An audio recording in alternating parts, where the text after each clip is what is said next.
Hello，大家好，欢迎回到 Maker Talk， 我是马克。今天呢，咱们来聊一聊10000小时定律。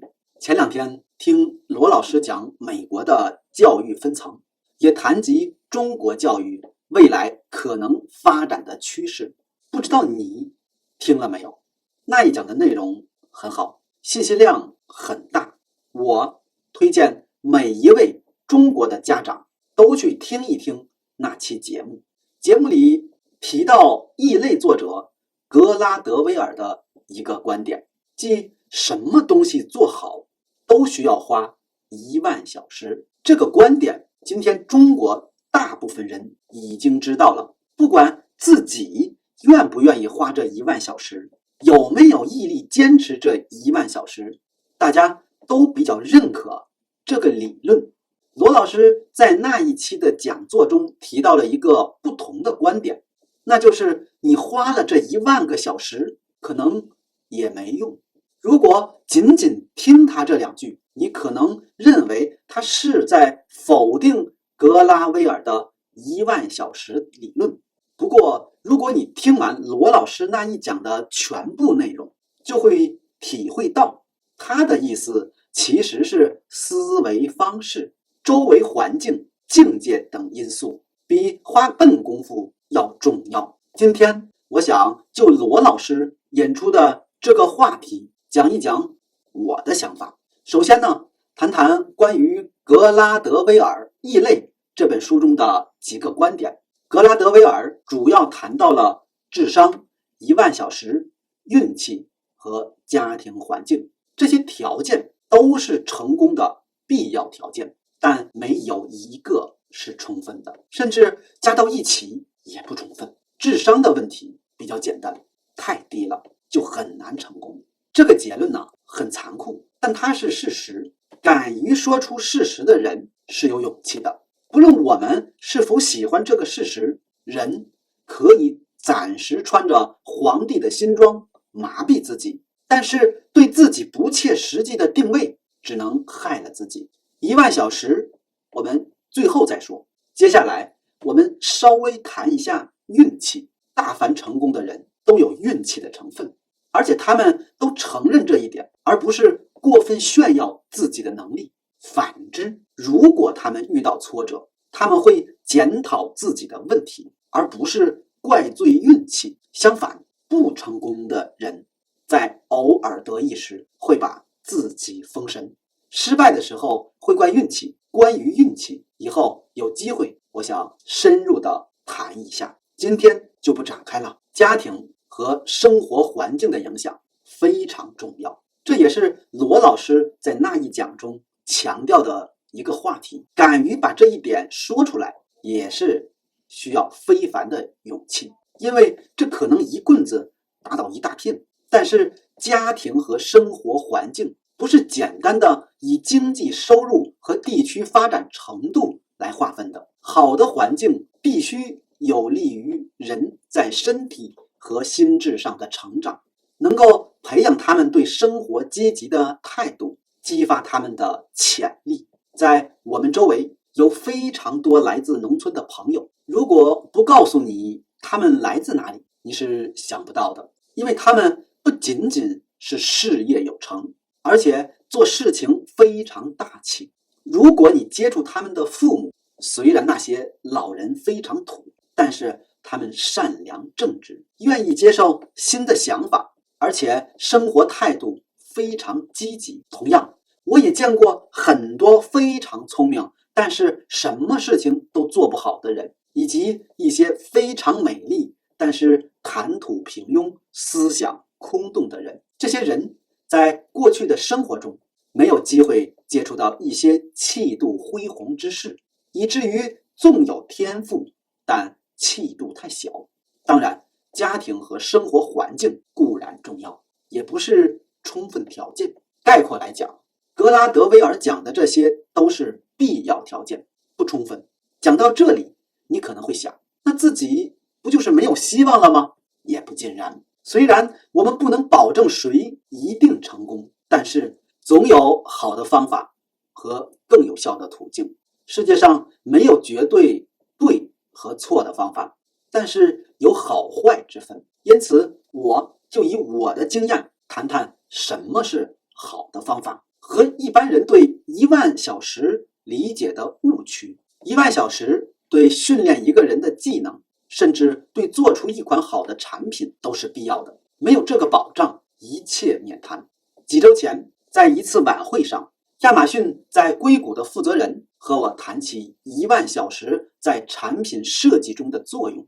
在他看来，任何好的产品都需要花足够的人力和时间打磨，花的功夫不够，得到的就是粗制滥造的水货。在产品开发中，常常以人年或者人月来计算工作量，比如投入5个人做3年，就被称为15人年的工作量。他也不知道打磨一款好产品具体需要多少人员和人年。我们权且还以累计10000小时衡量。在他看来，一些小公司之所以能够做出好产品，是因为聚焦加班。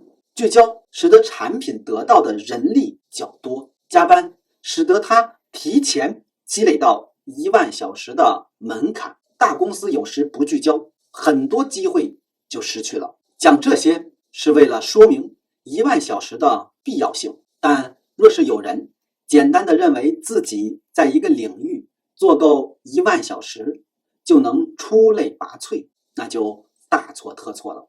这只不过是一个必要条件而已，远不充分。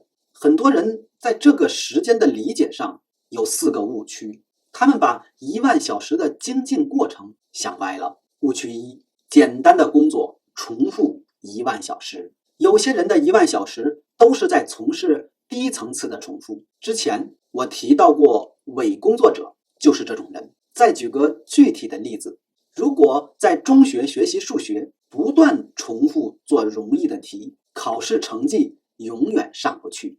当然，不会有中学生这么做，但是在工作中，很多人却犯这个错误。比如现在互联网比较热门，一些人学了一点点编程技巧，也能挣还不错的工资，于是就守着这点技能，每天在低水平的重复。我在《智能时代》这本书里也提到过一个观点，在未来的智能时代，真正受益于技术进步的个人可能不超过人口的2%。坦率地讲，仅仅会写几行 Java 的人不属于我说的2%的行列。这些人恰恰在未来是要被计算机淘汰的。误区2：习惯性失败。这一类人和前面讲的正好相反，他们好高骛远，他们不注重学习，懒得总结教训，同时脸皮还薄，也不虚心请教。他们迷信失败是成功之母的说法，岂不知简单的重复失败是永远走不出失败的怪圈的。因为这些人常常是时间花了很多，甚至不止10000小时，但是不见效果。在 IT 公司里常常能见到这种人，一个人在下面捣鼓东西，就是找不到解决问题的办法。误区3：林黛玉式的困境。林黛玉其实是我非常喜欢的一个人物，我喜欢她实际上是因为她很有内涵和才气，想问题想得很深，但这也是致命的弱点。她的才华越高，在自己的世界里越精进，对外界就越排斥。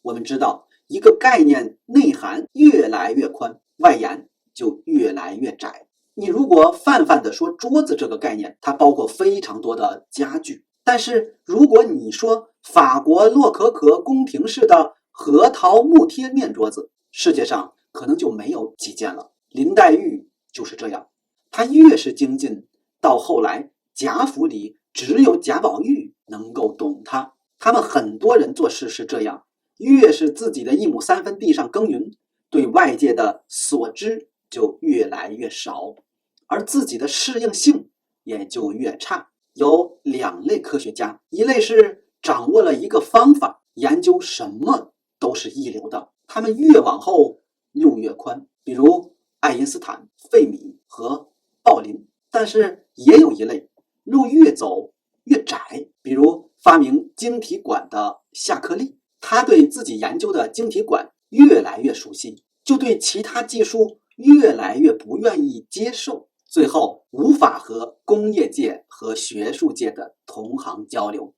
你会发现生活中有大量这样的人。误区4，狗熊掰棒子，10000小时的努力需要一个积累的效应，第2次的努力要最大程度的复用前一次努力的结果，而不是每一次都从头开始。希腊科学体系和东方工匠式的知识体系有很大的区别，前者有一个完整的体系，任何发明发现是可以叠加的。你给几何学贡献一个新的定理，几何学就扩大一圈，而后者不成体系，是零碎的知识点。每一个新的改进都是孤立的，因此很多后来就失传了，以后的人又要从头开始。我们知道，今天几乎任何一个3甲医院的主治医师水平一定比50年前所谓的名医高很多，但是今天没有哪个中医